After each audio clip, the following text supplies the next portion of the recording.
दहेज के लिए फला की बहू को घर से निकाल दिया, दहेज के लिए फला की बहू जला दी गई। लेकिन ऐसी खबरें धीरे धीरे अखबारों में आनी कम हो गई। तो आपको क्या लगा, दहेज मांगने का, बहू को पीटने और जलाने का कल्चर खत्म हो गया? जी नहीं, दहेज के कीटाणु आज भी जिंदा हैं। अभी पिछले 2 हफ्ते में आपने आवारा कुत्तों की चिंता में लोगों को तख्तियां, बैनर लेकर प्रदर्शन करते, पूजा पाठ करते, आंसू बहाते, भावुक होते देखा। क्या आपने देश के किसी भी हिस्से में दहेज के लिए जलाई गई किसी बहू को न्याय दिलाने के लिए, किसी बेटी को इंसाफ दिलाने के लिए प्रदर्शन करते किसी को देखा? मैं दावे के साथ कह सकती हूं, नहीं देखा होगा। दहेज एक बहुत बड़ी सामाजिक बीमारी थी, नहीं है।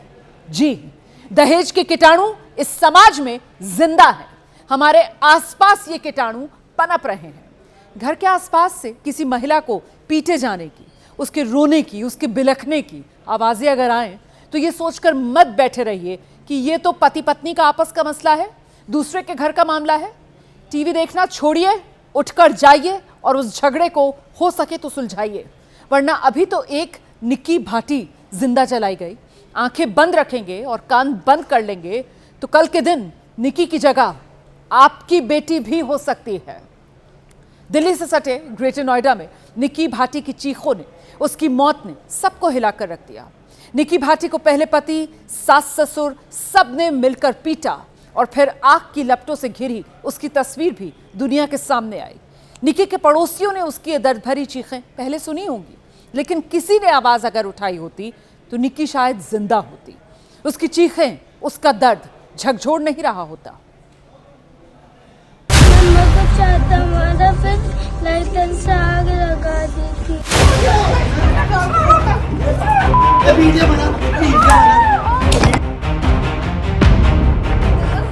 ये मासूम साफ बता रहा है कि उसके पापा ने लाइटर से आग लगा दी और फिर जो कुछ हुआ वो इन दर्दनाक तस्वीरों में बयां हो रहा है।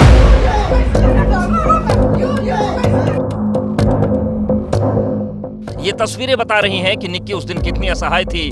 जिंदा जलते वक्त निक्की दर्द से करा रही थी, मदद के लिए चीख चिल्ला रही थी। कि मेरी बहन के साथ इतनी बुरी दरिंदगी करी गई, इतना बुरा मारा उसे। कंचन के मुताबिक निक्की को जमकर पीटा गया और फिर उसे बालों से पकड़कर घसीटा गया। ससुराल वाले लगातार उसे पीटते रहे। 21 अगस्त की उस शाम के बारे में जैसे ही कंचन बताने लगती है, वो फूट फूट कर रोने लगती है। कंचन का दावा है कि सब कुछ साजिश के तहत 8 दिन से हो रहा था। मारने के बाद उसके ऊपर वो जो लिक्विड लाए थे वो उसके ऊपर डाल दिया। मेरी बहन जल गई मेरी आंखों के सामने। निक्की के साथ दरिंदगी घर की तीसरे मंजिल पर हुई। कंचन खुद भी उस दिन बीमार थी और जैसे ही उसने अपनी बहन की चीखने की आवाजें सुनी, वो तेजी से उसे देखने पहुंची और अपनी बहन निक्की को जलते हुए देख कांप उठी। आपको बता दें कि निक्की की बहन कंचन भी इसी घर की बड़ी बहू है। निक्की और कंचन की शादी साल 2016 में इसी परिवार में हुई थी। कंचन की शादी रोहित से और निक्की की शादी विपिन से हुई। आरोप है कि ससुराल वाले निक्की से 35 लाख रुपए की मांग कर रहे थे। पीड़िता के परिवार वालों के आरोप के मुताबिक उनकी दोनों बेटियों को लगातार प्रताड़ित किया जा रहा था। पीड़ित परिजनों की तहरीर पर कासना थाने की पुलिस ने पति विपिन, जेठ रोहित, सास दया और ससुर सतवीर के खिलाफ मुकदमा दर्ज कर लिया है। जो मृतका है उसकी बहन की तहरीर पे सुसंगत धाराओं में थाना कासना पर मुकदमा पंजीकृत किया गया। पति और उसके परिजनों के खिलाफ अग्रिम विधिक कार्रवाई इसमें प्रचलित है। फिलहाल आरोपी पति विपिन भाटी पुलिस की गिरफ्त में है, लेकिन वो आज पुलिस कस्टडी से भी बचकर भागने की फिराक में था। समय रहते पुलिस ने ग्रेटर नोएडा के सिरसा चौराहे पर एनकाउंटर करके धर दबोचा। विपिन ने भागते वक्त पुलिस का हथियार भी छीनने की कोशिश की। एनकाउंटर के दौरान वो उन झाड़ियों में भागने की कोशिश करता है, छुपने की कोशिश करता है, पुलिस की गिरफ्त से दूर जाने की कोशिश करता है और यही वो झाड़ियां, यही वो जगह है। एनकाउंटर के दौरान उसके पैर में गोली लगती है और फिलहाल पुलिस उसको अस्पताल लेकर पहुंची हुई है। आरोपी विपिन बेशर्मी से अब खुद को बेगुनाह साबित करने में लगा हुआ है। मुझे नहीं मैंने मारी है। हाँ। ना मैंने कुछ किया है, अपने आप मरी है। मियाँ बीवी में हर जगह लड़ाई होती रहती है, ये कोई आम बात नहीं है। यहाँ बहुत पछतावा है।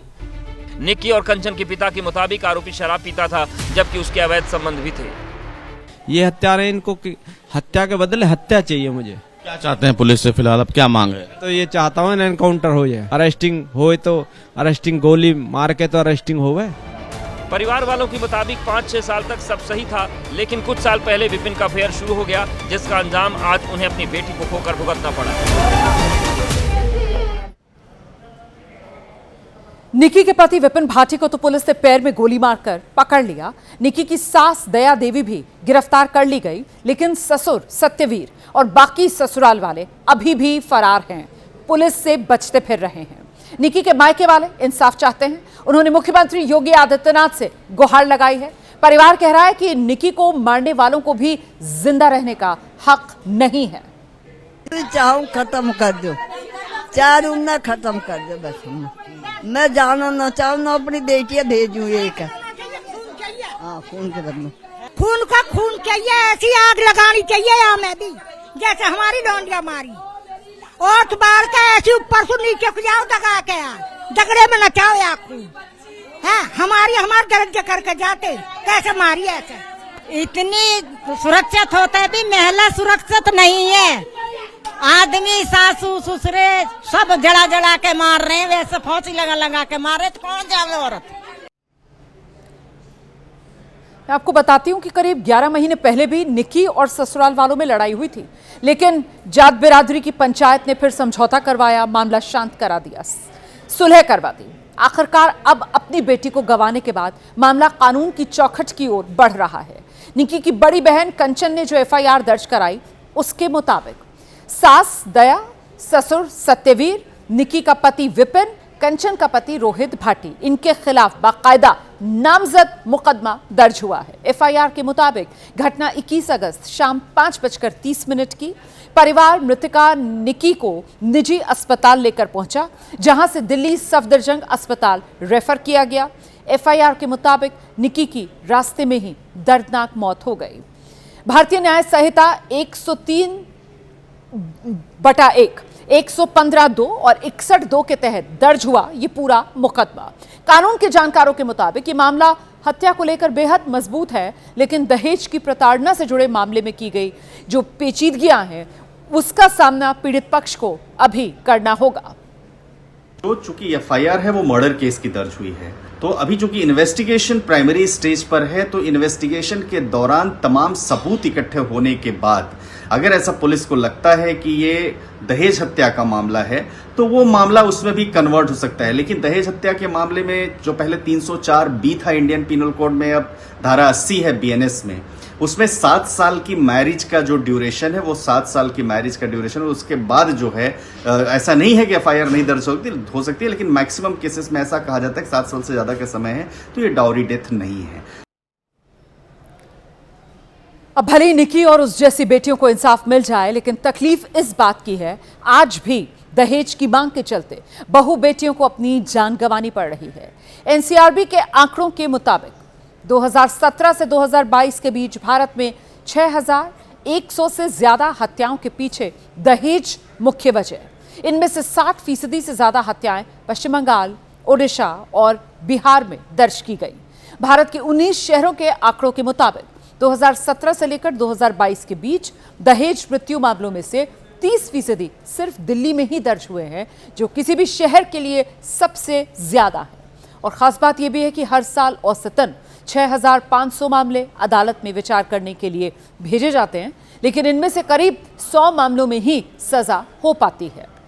यानी दहेज प्रताड़ना से जुड़े मामले में देश की ऐसी बेटियों को न्याय की लड़ाई कुछ ज्यादा लंबी लड़नी पड़ेगी, जबकि ये बेटियां अपने घर परिवार की मान मर्यादा बचाते बचाते अपने सुहाग को सलामत रखने के चक्कर में लंबी लड़ाई लड़ती रह जाती हैं। घर की बात घर में रहे, पति पत्नी का मैटर बाहर ना जाए, लोग सुनेंगे तो क्या कहेंगे, ये सारी अड़चनें अब भी हैं, जिनकी वजह से निकी जैसी बेटियों की खबरें बस तभी बाहर आती हैं जब उनके साथ कोई बड़ा हादसा हो जाता है।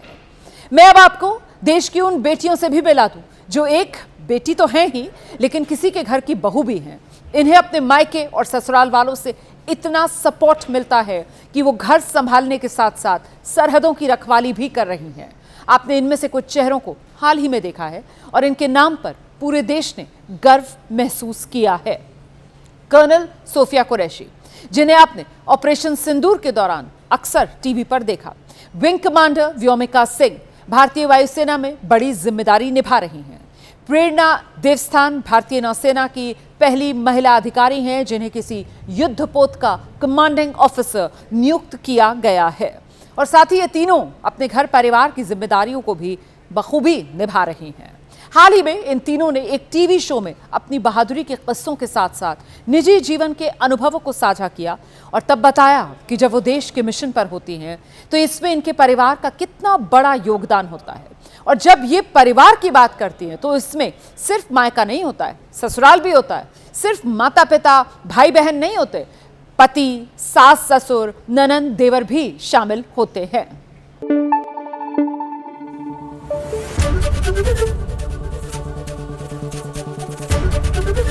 एबीपी न्यूज आपको रखे आगे।